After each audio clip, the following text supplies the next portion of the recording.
welcome to Horror Rewind. This is Kelly Florence. And I'm Meg Hofdahl. And this week we're talking about Fright Night from 1985. I'm out of breath. I was just running around. Sorry. We should have taken a break between you running and that's all right. That's all right. How are you? I'm good. It's still cold as balls around here. Yeah, but we have winter, I think, technically in Minnesota until March, probably. Oh, yeah, at least. Yeah. Sometimes April, sometimes May. Yeah. So this is like the most depressing time of year. But it's also the perfect time to curl up and just watch stuff, right? That's true. It's read. not like I'd be out hiking anyway. Yeah. So, yes, I like to sit by the fire, watch a movie, read a good book. Yeah. Wait, I feel like this is a good segue into how my novel's coming out soon. Yeah, it's coming out so soon. Yes. And I don't know if you shared the title. I think you have, but you have to share your artwork for your cover. Yes, I will do that. I will share that on Horror Rewind. So please tell us your title and a little bit about your cover and a little bit about your novel. So my novel that's coming out in March is called Her Dark Inheritance, and it's the first book in a series. I have used the same setting before, Willoughby, Minnesota, which is a little fictional town. But in the novel, my main character, Daphne, and this takes place in present day, she finds out that her grandparents and her uncle were brutally murdered by someone that used an axe. And her mother, who was 16 at the time, was accused of it. So on her mother's deathbed, she tells Daphne this, and Daphne travels to Willoughby, Minnesota to find out if it's really true, if her mom could have done this. And she meets some interesting people along the way, and it's sort of a fusion of my love for Lizzie Borden, and also there's supernatural elements to it too. So I'm really excited. There's romance in it too. Yeah, I love a good horror romance because I think like the stakes are so high in horror movies. I love to throw in a good romance. So yeah, that's coming out in March, and then the sequel will be coming out a year after that. So that is so exciting. Yeah, thanks. I cannot wait, and I love this premise. And I love this town of Willoughby. If you haven't seen Meg's mother's drawing of a little town map, it's amazing. Oh yeah, my mom is a really talented artist, and she made a map that's in my second book of Willoughby. I told her, I gave her like, okay, this business is here, there's this street, and she just like created this amazing map. Because I love in books when there's a map in the beginning, so I thought it would be cool. So I don't know if the map will be in my novel. I should, what do you think? Should it be? That would be amazing. Okay, I think maybe we'll put it in the novel too. So I shouldn't say that. Yeah. I'll ask my publisher if they will. Yeah, I love it. And I just think it's that added element, and you'll have to watch for all of the fun, exciting added things that Meg will be coming out with, revolving around this town of Willoughby. Mm-hmm. It's good things are coming. So, all right. So what are we talking about? Oh, Fright Night. Fright Night. So this is my pick. I don't remember when I saw it. It just feels like one of those movies that was always at the video store. Like, not because it wasn't being rented, but I recognize the cover. Yes, how about you? I recognize the cover too. So remember that time I said I'd never seen The Craft? Yeah. I've never seen this movie either. My soul left my body. When I realized that I'd never seen it when I watched the remake. Oh, MFG, Meg. I watched the remake like a couple years ago with Anton Yelchin, rest his soul. Yeah. And I was like, I don't think I saw the original version of this. And so then it started, and I was like, I started the older one now to watch, and I'm like, yeah, I never saw this. That is fascinating. Yeah, but I know the cover. I know what you're saying. Yeah. The VHS had that really like recognizable cover, but somehow I just never picked it up. I don't know why. That is crazy. Well, some facts about the movie. This original Fright Night came out in 1985. It also had a sequel that came out in 1988. 1988. It has a 91% on Rotten Tomatoes. It was written and directed by Tom Holland, and this was also his directorial debut. It ended up making about $25 million at the box office. It came out already then on VHS the following year, in 1986. And if you couldn't tell, this part of Peter Vincent was written for Vincent Price. It was written for him. I knew it had to be about him. Yeah. Oh. And his name is a cross between Peter Cushing and Vincent Price. It was written for Vincent Price, but his agent at this point in his career, he had been typecast so much he refused any role in horror movies at this point. I think it would have been really cool. I would have loved it so much. Yeah. And I bet you would have seen it too. Yeah, I would have. But, yeah. He said no, and that made me so sad. And a lot of people turned down this movie or looked cross-eyed at the script because they were not into horror movies themselves, these actors, and they're like, well, I could never do a horror movie. Oh. Chris Sarandon said that. It's interesting the way the director and writer approached this. He approached it as a play, and they did 2 weeks of blocking rehearsal. Interesting. Before they shot anything.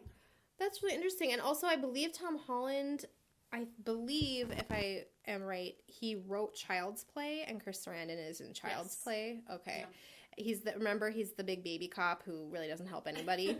So he must have come around. So, okay, one thing that really excited me about this movie that I didn't realize until it started is that, and it is a bummer that it's not Vincent Price, but I love Roddy McDowall. Yeah, I good. love him. Oh, I didn't know you loved him. I love him. So, people might know him. Well, he's from Planet of the Apes. That's what he's probably known for. But I love him from the Poseidon Adventure. Oh, yes. The old 1970s disaster movie. And he's in an amazing episode of The Twilight Zone. And he's just a great character actor that you see in many movies of that time period. But he's always been one of my favorite character actors. I just love him. Even though I didn't know it was written for Vincent Price until I did this research, I'm perfectly happy with Roddy McDowall in this role. It's great. Yeah. So the premise, the writer of this movie, he said, wouldn't it be funny if a big horror fan thought there was a vampire living next door and everyone would just think he was crazy because his imagination has run away with him? But he's like, this would be a great movie. And then adding in this character of the TV host and actor, it kind of reminds me of the movie My Name is Bruce, where they go and you try to hire this person because you think they can help you, but really they might not know anything. Yeah, it is that same kind of premise. Just going back, though, what's the sequel like? Have you seen a sequel? I don't think I have. Oh, we'll have to do that at some point. Okay, what was I going to say? Now I'm thinking about sequels. Oh, okay. I'm just shaking my head. I don't... I know I was going to ask you. You have some, badass dude in Supernatural. Somebody... Who are you going to call? What's your TV show? Oh. If I think that they really could help. If you think Probably they could Ash. really help. Yeah, Ash. Yeah. Ash versus Evil Dead. Yeah. Yeah, Ash could help. I mean, he's got his chainsaw and his shotgun. I mean, and he's Bruce Campbell. What else would I need? Yeah. I mean, I think it depends, right? Mulder and Scully. I was going to say Mulder and Scully, yeah. Probably. I feel like they're a good duo. And I feel like David Duchovny and Gillian Anderson, because that's who it would be. I feel like they'd do it for me. Yeah. I feel like they'd come help me. Yeah. Yeah, that's what I'd call the situation. Mm-hmm. I know I've seen some people, post if you're in trouble. It's the people from the last TV show you watched. Oh, right, like that meme thing. Yeah. Okay, what's the last TV show you watched? Who would help you right now? My 600-pound life. Oh yeah, we watched that last night. I would call Doctor Now. Yeah. Listen, he could help. Yeah. He would just talk to them calmly. Yes. And without emotion. And they would be 600 pounds would be taken off them in no time. Oh, God. The Days of Our Lives was on the TV earlier, I guess. Oh, yeah. Somebody from That's true. I'm not up to date on it, though, so I don't know any characters. How about Marlena when she was possessed by a demon? Oh, now she could kick ass. That happened, I think, in the 80s or 90s. Oh, yeah. No, I remember. Okay. And let's not even start on Passions, my favorite soap opera. That was Supernatural. Any Passion fans out there? Supernatural? You didn't know that? Oh, my God. It was amazing. Everything was supernatural in that. I didn't know that. Yes, that's why I loved it so much. And also, I didn't have cable. Yeah. Luis. I just loved him from Passions. Okay. Sorry. It means nothing, but I'll look at a picture of him later. Okay, did you take notes on Fright Night? I did. So tell me. Okay. Now, again, going in with virgin eyes. Yeah. What are your thoughts about Fright Well, Night? it's funny you say virgin because that's the first thing I wrote. Virginity, because he's mad that she is not giving in because he wants to take her virginity, right? Yes. And then she finally does, and then he's too distracted by the vampire next door. So not a smooth move. I put that face, my favorite emoji face. This face. Oh yes, the straight it's line. the straight line. I send that to my husband a lot. You know, the straight eyes and the straight mouth. I put that with he's distracted by the coffin when she like finally is like going to give him her flower. Is that how we say it? Yeah. I wrote it kind of reminds me of the Burbs because the new yes. neighbor and it's like what's going on over there and it kind of has that lighter feel and we got to do the Burbs soon. Yeah, we do. Okay, but anyway. And that's again another not the Burbs, but this Fright Night. It feels like another horror comedy. Yeah, oh definitely. Yeah. And the friend, like he's iconic, right? Like, yes, I love him. Oh yeah, my god. Hilarious. And he's got such a specific look. He does. But I feel like we know somebody from high school. Like everybody knows somebody from high school like him. You know. I have to mention, maybe I'll mention at this point, that 2011 remake. I freaking loved it. Oh, good. I love Anton Yelchin, and God rest his soul, as mentioned. But I thought he was great. Yeah. I love David Tennant as like the Chris Angel magician type. Oh, yeah. He was hilarious. I was trying to remember who that was. Yeah. It was David Tennant. And then Colin Farrell is the vampire.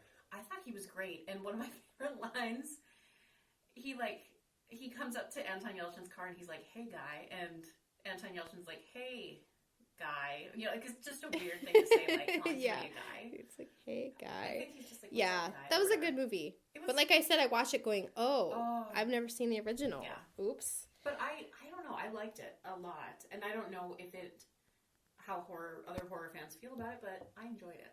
The remake. Tweet us and tell us. Yeah. Okay. Oh, I said I like Amy. She's not taking his shit. Yeah. She was like, he started to ignore her and get really obsessed with who his neighbor is, what's going on over there. And she, like, I think, didn't she, like, put something in his face or something? Yeah. Didn't she smash something in his face?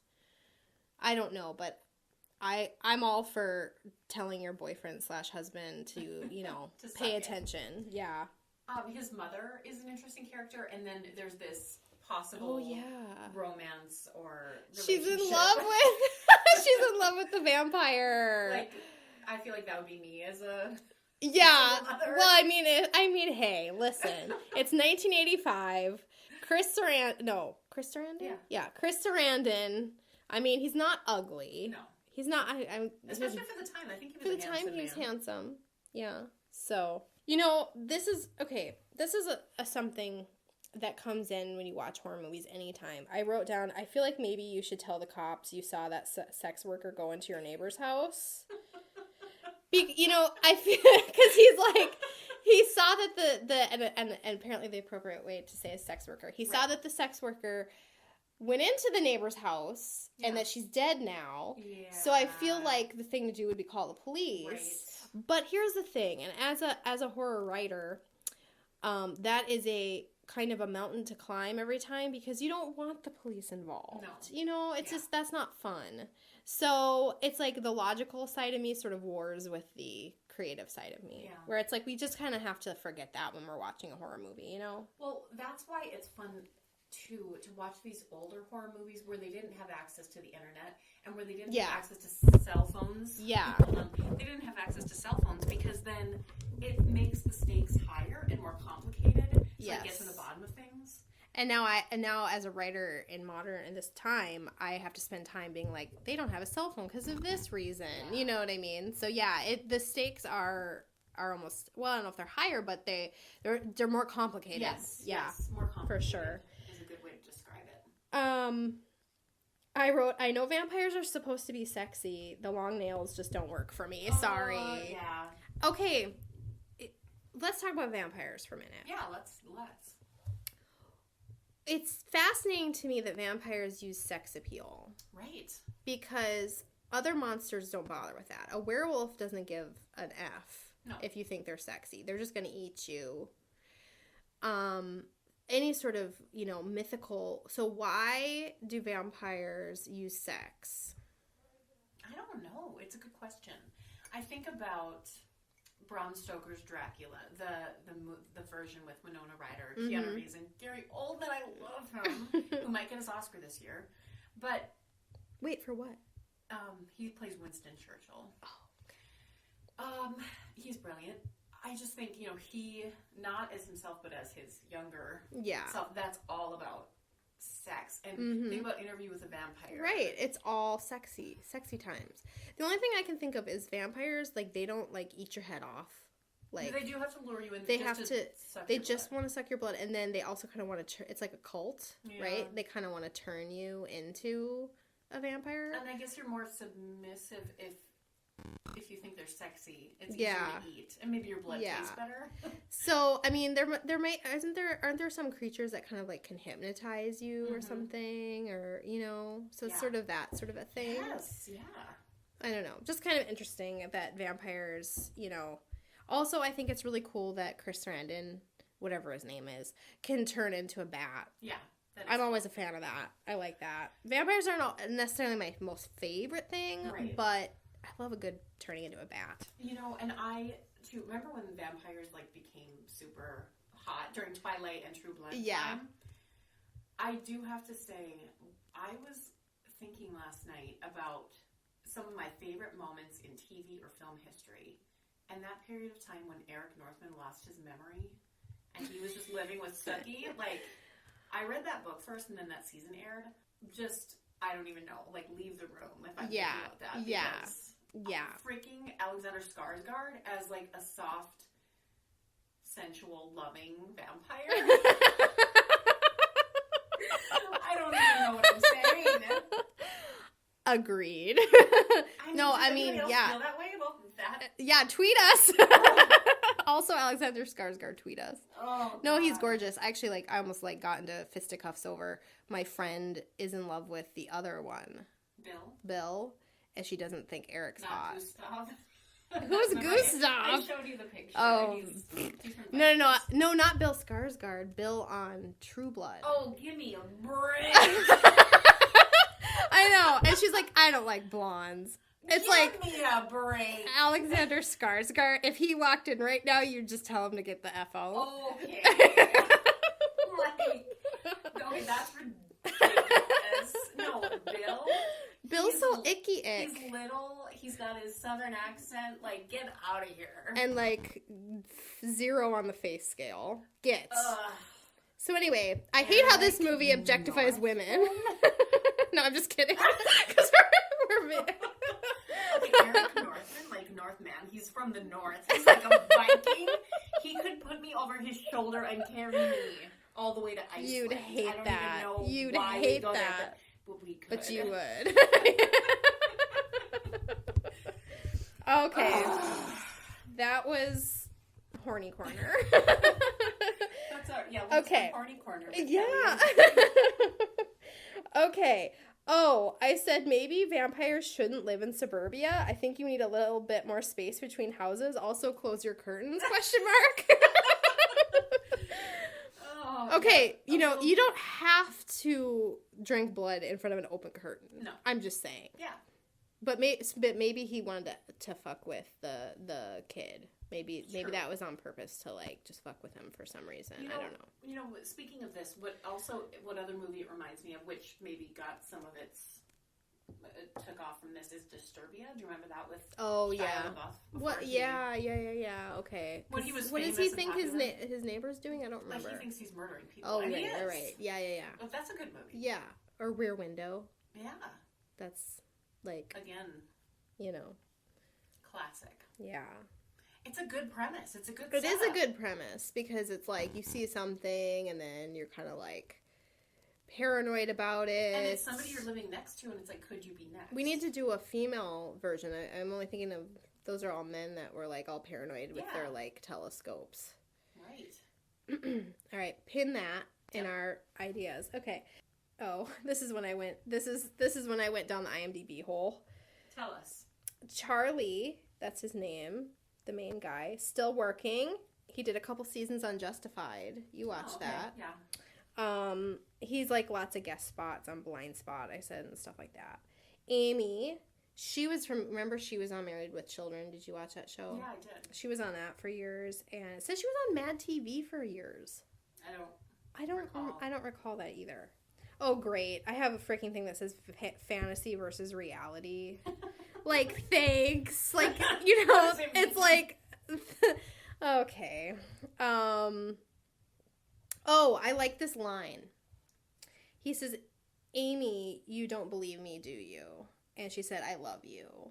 And I kind of thought that was sweet because I also thought it was sweet that Amy and Evil Eddie were trying to help him. Yeah. And they weren't, like, judging him or, like, I felt like they didn't necessarily believe him, but they didn't believe him, but they were, like, genuinely supporting him and trying to help him. So I thought that was kind of sweet. That's such a good point. And a lot of times in these horror movies, like when I mentioned when the parents don't believe their kids or something, it's like you can be supportive, like Amy is here, and I don't believe you or I don't understand what you're afraid of, but I can see that you're afraid, you know? Yeah, exactly.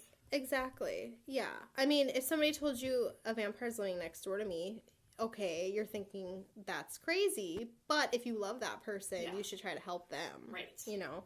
So I thought that was kind of sweet. So that was sweet. They kind of go back to Mr. Vincent and convince him, and with a little help of some money, to come help, because I think that will kind of help their friend. And I love that type of character that Mr. Vincent is. What is it? Peter Vincent? Peter Vincent, yeah. Because he's down on his luck, he's kind of a has-been, and he now has a kind of moment to, like, I don't know, redirect his life or do something brave or do something different. And he's got these fans, or this fan. Yeah. He's got I love his outfit, I love his little suitcase thing or whatever. I know. And the whole time I was like, Vincent Price, that's who this is. Yeah. I love that character. Fantasy versus reality. Like, it sounds like I'm about to write, like, a college essay on a test, and, like, that was okay, never mind.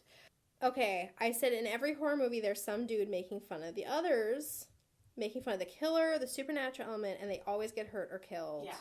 So that's what happens to Eddie, is he's making fun of his friend. You know, it kind of switched over from being sweet and helping him to now he's kind of, like, making fun of him, and he, like, pretended to be a vampire. And then he gets his comeuppance. Yes, he really does. Do you remember in the remake, I think the death scene was really powerful for the friend. It was, like, something about a pool. I don't know. I just remember that scene and it being, like... I don't remember it. It's too long ago, I guess. It was... I've rewatched it, you know, perhaps definitely since 2011, but... Okay, I only saw it once, so... Okay.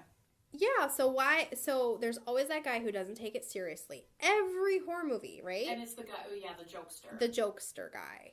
He doesn't take so seriously, and then he gets either, like, a Jason machete in the face, or he, in this case, becomes a vampire.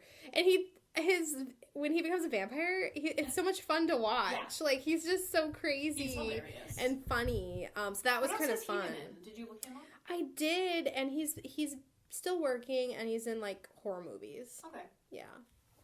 Because he's so recognizable. Yeah. But I can't. Yeah.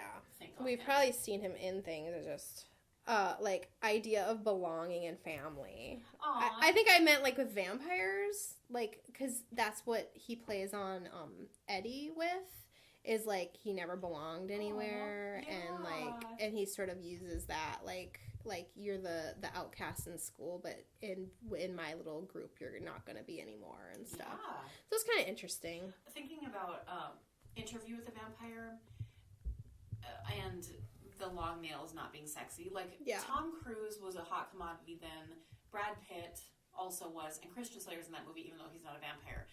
Antonio Banderas was in that movie. Oh, wow, but yet, you know, that era, and they all have the long hair and the long nails. I was just like, ooh. Long nails is, like, an automatic issue for me. I just, like, a man with long nails, it's not for me. But I guess if he's hypnotizing me with his vampire dance moves... Maybe I wouldn't even notice. Yeah, so what did you think of the dance scene? Iconic? Great? I don't know. Yeah. 80s? Yeah, 80s. Like, I feel like it's classic. Yeah. But it you've is. never seen this movie. No, I've never seen 1 second of this movie. Isn't that is psycho? nuts to me. I know. It's like, how did I trip through life without seeing it? I don't know. Because I knew Chris Sarandon was in it. Yeah.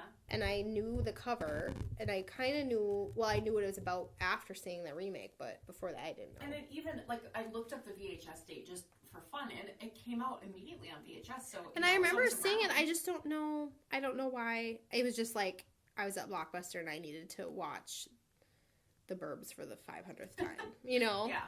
Like... Oh, duh. You know, a couple weeks ago we were talking about Arachnophobia, and it had a video game release. This also had a video game release, like 2 years after the movie came out, or so. I'm curious if anybody, and I think you play as the vampire, and you're trying to make people vampires, which is kind of fun. Oh, that's fun. I'm curious if anybody out there has played the Fright Night video game. Yeah, I don't think I've ever seen that. Okay, so I liked... Oh, I wrote I don't like when people turn into, like, a werewolf or a dog and then they get hurt as the werewolf or the dog. I know. Like, even though you know it's, like, somebody evil or something, I don't like watching that. I don't either. I don't like that. I always have more empathy and sympathy for animals in movies than I do for people. Yeah. Like, my classic example is I was watching this Val Kilmer movie. It's like it takes place on a reservation. You probably know, you remember the title because I've mentioned this before. And is it Ghost in the Darkness? No. Oh, that's in Africa. Yeah, but this child gets like shot, and I feel bad for children too. But we're like, oh, it's a flesh wound.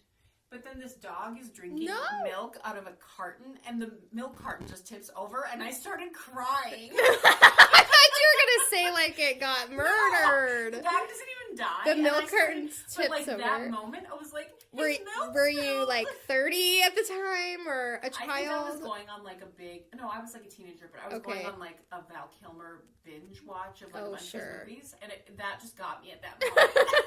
It's like, no, he just wants his milk. So anyway. Yeah. No, I hear you. I don't like any sort of violence against animals. It's just like when the horror movie and then like Michael Myers, didn't he kill a dog? Yeah, I think he killed a dog. And it's just like, stop. You don't need to do that. That's just going too far. Like, focus on children. My God. So Eddie's death is really gruesome and kind of cool. Yeah. I like that. And then I also like the melting guy. Remember the guy who kept coming up the stairs, and then they're shooting him, and then he and then he falls down, and then he gets up again. Yes. They finally are able to kill him. That was cool. I wrote the Bat Creature, so 80s. It totally is. I loved it. I mean, but I feel like sometimes these movies, especially when they're a little bit of comedy, they can get away with it. Exactly. If you have that little bit of humor, cheekiness. Yeah, I think it's those movies that take themselves so seriously, and it's an 80s movie, and there's something like that. It's like, oh god, okay. Yeah. Oh, and my last note was, I thought Amy was actually pretty scary at the end. I thought she looked scary when she was all vampiric. Yeah. I thought she looked pretty creepy. Full disclosure, I watched this like 3 weeks ago or whenever we decided on our movies, and I didn't take notes. I'm a fool. Yeah, no, it's okay. It's okay. No, there's been a couple times where I didn't take notes and it was too long, and then I was like, wait, what? Who? I know. So I've learned my lesson, Meg. No, it's okay. You're the organized one, so it's bad that we have to rely on my notes. But I thought her character, for, making allowances, that's 1985, I thought that Amy's character was a pretty good female character. Yeah, she's strong, and she's not like this damsel to be saved and scared the entire time. Like, she stands up for herself, and I guess she ends up sleeping with the vampire, but he is in his 40s and she's 17. Yeah, that's or so. So that was definitely not appropriate, but also he was using his vampire voodoo on her. So we'll allow it. And also, she's a modern American woman. She can sleep with whoever she wants. Yeah. So overall, I enjoyed it. I thought it was a good movie. I loved Roddy McDowall's character. That's probably my favorite part of the whole thing. Oh, yeah, definitely. And, yeah, it was cheeky, and I thought Chris Sarandon was a good bad guy, and, yeah, I liked it overall. Yay! So, Meg, it's time for our fast forward segment. What do you want to talk to us about this week? Okay, well, sometimes we talk about things we've watched or read or whatever, but actually, I haven't seen this movie yet, but we just watched a trailer for it, and it looks so good, and I want to talk about it. It's called A Quiet Place, and you told me about it. Yes. So it's starring, and I think made, too, by John Krasinski and Emily Blunt, which they're so cute. They're married in real life. I love them. Okay, John Krasinski, we both love The Office. Well, of course. And I freaking love Jim. Mm-hmm. And Emily Blunt, she's lovely. She's so talented. Yeah. So anyway, the trailer, there are no words spoken. And, yeah, it's coming out in April. So it is definitely a horror movie. And it is about, it looks like a family that is living sort of out rurally. And something is sort of hunting them. But the only way to sort of keep themselves safe is if they don't make any sounds. So it's some really good imagery. They're walking barefoot quietly. They have to walk on certain kind of sand or something that doesn't make any sound. They're doing everything silently. They're communicating via sign language.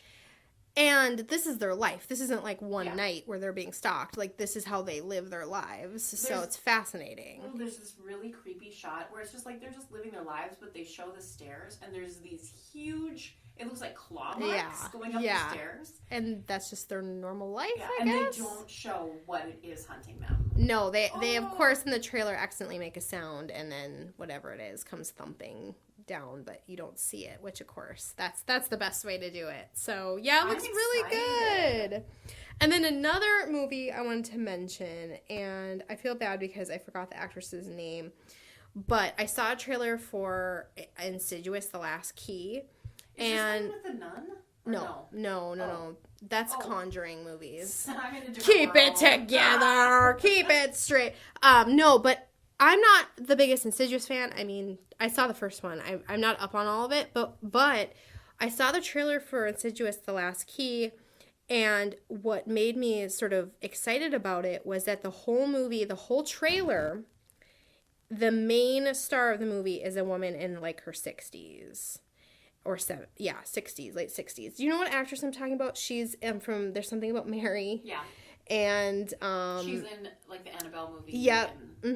So, and I didn't even awesome. I didn't even really think about it, but actually my husband was watching the trailer with me, and he's like, "Wow," he's like, "You don't see that every day." Like a movie trailer, and the star of the movie, the hero of the movie, is a woman of that age, and it's not about her finding love. No, at, like, a late I was age. just gonna say, like, maybe if like you see one like with Diane Keaton and Jack Nicholson or something, or like Dench. it's about Queen Elizabeth. It's either about Queen Elizabeth or they're trying to find love or something. So I don't know, it's kind of cool to see. We're always so concerned about women in horror, but coming from my perspective, that I'm not 60, I don't always think about that, but it's so important to have characters that are of all ages, and it's kind of sad that like that's a novelty that I was like, wow. But anyway, so go support that movie. That's cool. Yeah, definitely. Oh, and speaking of that nun one, that looks scary. That looks really scary. Yeah, that nun is not okay. No. There was a little reference to it in the Annabelle Creation movie. Yes. Ooh. And I know you didn't love that movie, but... Well, what did you think about it? I freaking enjoyed it, because I went on opening night with the opening night crowd. Fun. Well, that's different. I watched it on an airplane. Yeah. I went it was like a 10 p.m. showing, and people were screaming. Oh, that's good. I love that. And, I mean, it had some good moments. Yeah. It just... Yeah. Oh, but that freaking girl in that chair... Oh, I know. And, like, you don't know. Yeah. Oh, and the woman with the mask? Like, that's gross. Oh, that was gross. Okay. So, sorry. Maybe I was just crabby because I was coming home from a fun vacation and I was just crabby mood. I just had to get my plug in there because I enjoyed it. We have to rank these things now. Oh, right. What is our scale going to be for Fright Night? Is it going to be the bat or... Long vampire nails? Oh, yeah. Or open Chris Sarandon shirts? How about Chris Sarandon ripping his shirt open with his vampire nails. Oh! I feel so many things right now. It's an odd feeling. So Okay. 0 being you hated it, 10 being it's a perfect movie. How many Chris Sarandon's ripping open his shirt with his nails do you give Fright Night? I give it a 7. I give this imagery a 10. Yeah. I'm unnerved. Yeah, I give it a 7. I feel like it was a good, solid movie, good time, but it wasn't like transcendent or anything. Yeah, I'm giving it an 8, and I think mainly because I just enjoy that Peter Vincent character so much, and I love like that he's a horror fan and that he's reaching out to this guy who's kind of a has-been or whatever. I just love it. How many Chris Sarandon ripping open his shirt with his nails do you give the trailer for A Quiet Place? Ooh, okay, I'm going to explain. I'm giving it a 9 because it looks scary as hell and it's a really good concept, but I would have given it a 10 if John Krasinski was opening a shirt in the trailer. Well, I give it a 10, but you know what? You're right. I want to see some ripped open shirts. With non-long nails. Yeah. On men, too, just to, for my own preference. Yeah, this is our own preference. Listen, you paint those long nails, you do whatever you want. You be you. Yeah. So, we're going to be back next week with another new episode, but in the meantime, remember that we have an anchor station where you can call in, you can tweet us, you can comment on an Instagram post, you can contact us via email at horrorrewindpodcast@gmail.com, or you can go to our website. There are so many things and ways to contact us, so get in touch. We want to know what you're watching, what you want us to watch. Yeah, and if you like listening to Horror Rewind, Kelly and I do this because we love it. But we do live 4 hours from each other, so sometimes it can be, it's work. I know talking about all this stuff doesn't sound like it, but it can be work, especially for Kelly. She's our editor and our techie. And if you ever feel like you want to help us out and send some money, we have a Patreon or some beer or a gas card, whatever. That would be great. So we have a Patreon, and we would love your support. So thank you so much, everybody, for listening, and until next time, we'll see you in the horror section.